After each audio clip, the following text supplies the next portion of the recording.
అయితే నిన్న కేటీఆర్ గారి విషయంలో ఏం జరిగింది అంటే తను వెళ్ళి చూపిస్తూ అడుగుతున్నాడు, అంటే ఎలా వచ్చారు అనేసి తను ఆల్రెడీ అక్కడ ఆమె వారిస్తూ ఉంది, ఆమె కొంచెం గట్టిగా మాట్లాడుతుంది, తిని కూడా అలాగే సమాధానం చెప్తుంటే వాళ్ళు కేసు కూడా పెట్టారనేసి మనము అంటే తను ఏమనలేదు. తను ఏమన్నారంటే మీరు ఆల్రెడీ సుప్రీంకోర్టులో అండర్టేకింగ్ ఇచ్చారు 15th September 2023 రోజున మీరు అండర్టేకింగ్ ఇచ్చారు కదా, కోయర్సివ్ స్టెప్స్ తీసుకోనని ఈ was showing the paper.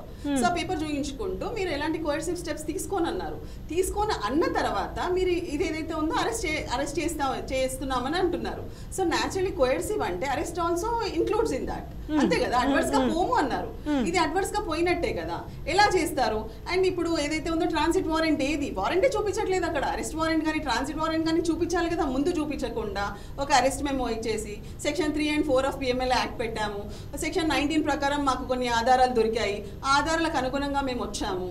So ఇట్లా మొత్తం ఏంటంటే ప్రీ ప్లాన్ ఆ స్టోరీ మొత్తం బయటకు వచ్చింది అనమాట. అంటే లోపలికి ఎలా వస్తారు అనేసి అంటే మీకు అసలు పర్మిషన్ ఎవరు ఇచ్చారు, ఎలా వచ్చారు అనేసి అంటున్నారు కదా, అంటే అప్పటికి కూడా లోపలికి వెళ్ళడానికి అవకాశం లేదా, వాళ్ళు అసలు ఎంట్రీకి అలౌ చేయలేదా? చేయలేదు, ఎవరిని అలౌ చేయలేదు. లోపల ఉన్న వాళ్ళని లోపలే ఉంచేసారు, ఎవరైతే స్టాఫ్. ఎలా వెళ్ళారు వీళ్ళు మరి? ఇప్పుడు కేటీఆర్ ఎట్లా వెళ్ళాడు అక్కడికి? తర్వాత ఇంకా అప్పటికైనా ఎలా అప్పటికి డోర్ తీసారా? డోర్ ఎవరెవరు వెళ్ళారు అప్పుడు తనతో పాటుగా? తనతో పాటు కేటీఆర్ గారు, హరీష్ గారు, సోమ భరత్ గారు, ఇంకా గండ్రమోహన్ రావు గారు, అట్లా అడ్వకేట్స్ అందరు లోపలికి. మరి వాళ్ళు కేసు పెట్టారు కదా, కేసు నిలబడుతుందా?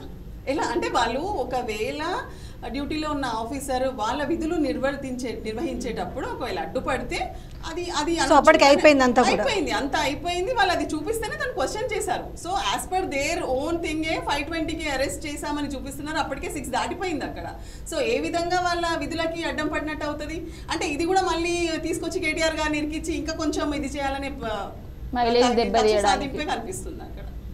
సో మీరేమంటారు నిన్న జరిగిన సిచ్యువేషన్? అంటే అక్కడ జరిగింది అంటే తిరిగి మళ్ళీ ఈడీ అధికారులు కేసు పెట్టారనేసి అంటున్నారు కేటీఆర్ మీద, ఏంటి అది?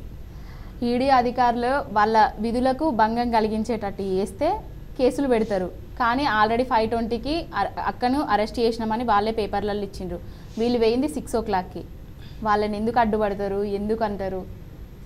అడ్డుపడే అంత సంస్కారహీనుడు రామన్న కాదు, ఎందుకంటే ఆయన వెల్ ఎడ్యుకేటెడ్, ఒక గొప్ప IT శాఖ మంత్రివర్యులు, ఆయనకు విధి విధానాలు, లా సెక్షన్స్ అన్నీ తెలుసు. కావాలని కేటీఆర్ గారిని కూడా ఇరికిద్దామనేసి, ఆయన మైలేజ్ కూడా డ్యామేజ్ చేద్దామనేసి ఏదో చేస్తున్నారు. ఏంటంటే తెలంగాణ సమాజం ఒక్కటి గుర్తుపెట్టుకోవాలి, కేటీఆర్ గారిని, కేసీఆర్ గారిని, కవిత గారిని, హరీష్ రావు గారిని దెబ్బతీస్తే బీఆర్ఎస్ పార్టీ అనేది తెలంగాణలో ఉండదు.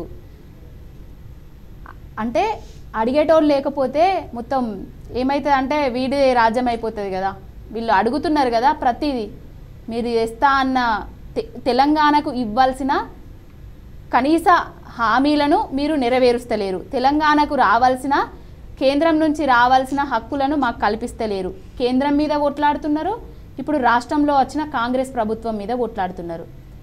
ఇప్పుడు కాంగ్రెస్ ప్రభుత్వం మీద బీజేపీ ప్రభుత్వం కొట్లాడతలేదు, బీజేపీ ప్రభుత్వం మీద కాంగ్రెస్ ప్రభుత్వం కొట్లాడతలేదు. కేంద్రంలో ఉన్నోళ్ళ కేంద్ర ప్రభుత్వంతో కాంగ్రెస్ ప్రభుత్వం సఖ్యతగానే ఉంటుంది. ఇప్పుడు తెలంగాణ ప్రజల గురించి ఆలోచించేది, తెలంగాణ ప్రజల గురించి మాట్లాడేది బీఆర్ఎస్ పార్టీ. ఇప్పుడు బీఆర్ఎస్ పార్టీ లేకుండా చేస్తే అసలు మాట్లాడేటోళ్ళే ఉండదు, ఎదిరించేటోడే ఉండడు అనేసి వాళ్ళు బలంగా నమ్ముతున్నారు. కానీ బీఆర్ఎస్ పార్టీని బొందబెట్టడం, మీ గుంపు మేస్త్రే అప్పుడు గతంలో అంటుండే కదా, బెదిరించేవాడు లేకపోతే ఎదిరించేవాడు రాజ్యం అవుతుంది అనేసి, అంటే అది మర్చిపోయినారా? అయితే అదే చేస్తున్నాడు కదా ఇప్పుడు, ఎదిరించేవాడు లేకపోతే బెదిరించేవాడిదే రాజ్యం అవుతుందని అప్పుడు ఆయనే అధికారంలోకి రావడానికి చెప్పిండు, ఇప్పుడు అదే ఫాలో అవుతున్నాడు అనమాట. సో ఇప్పుడు జనాలందరూ ఊహించినట్టుగానే పార్లమెంట్ ఎలక్షన్స్ వరకు తను అక్కడే ఉండే అవకాశం ఉందా? అంటే తనకి కస్టడీ ముగిసిన తర్వాత తను జైలుకి వెళ్ళే అవకాశం ఉందా? లేదు అని అంటే బెయిల్ వచ్చే అవకాశం ఉందా? బెయిల్ వస్తుందండి, కంపల్సరీ వస్తుంది. ఎందుకు రాదు? బికాస్ వాళ్ళకి ఏం గ్రౌండ్స్ ఉన్నాయి? గ్రౌండ్సే లేవు. ఓన్లీ ఇది ఏంటి అంటే ఐవాష్ ప్రాసెస్ నడుస్తుంది కానీ తనకి అగెయిన్స్ట్గా ఎలాంటి గ్రౌండ్స్ కానీ వాళ్ళ దగ్గర ప్రూఫ్స్ కానీ తన ఇన్వాల్వ్మెంట్ కానీ ఏమీ లేదు. సో ఇక్కడ డిస్ట్రిక్ట్ లెవెల్లో, డిస్ట్రిక్ట్ కోర్ట్ లెవెల్లో ఏదైతే జరిగిందో ఓన్లీ బెయిల్ పిటిషన్ అక్కడ మూవ్ చేయాలి యాజ్ పర్ ప్రొసీజర్. సరే ఆల్రెడీ వాళ్ళు కస్టడీ కూడా వేశారు కాబట్టి న్యాచురలీ ఎప్పుడైతే కస్టడీ పిటిషన్ వేస్తారో అప్పుడు బెయిల్ ఇష్యూలో అప్పటికి డిసైడ్ చేయడానికి ఉండదు. So custody petition first decide చేయాలి. సో ప్రైమా ఫేసి ఏదైతే ఉందో వాళ్ళు లోవర్ కోర్టులో అంటే ఏ కానీ డిస్ట్రిక్ట్ కోర్టులో వాళ్ళు అది ఇచ్చారు.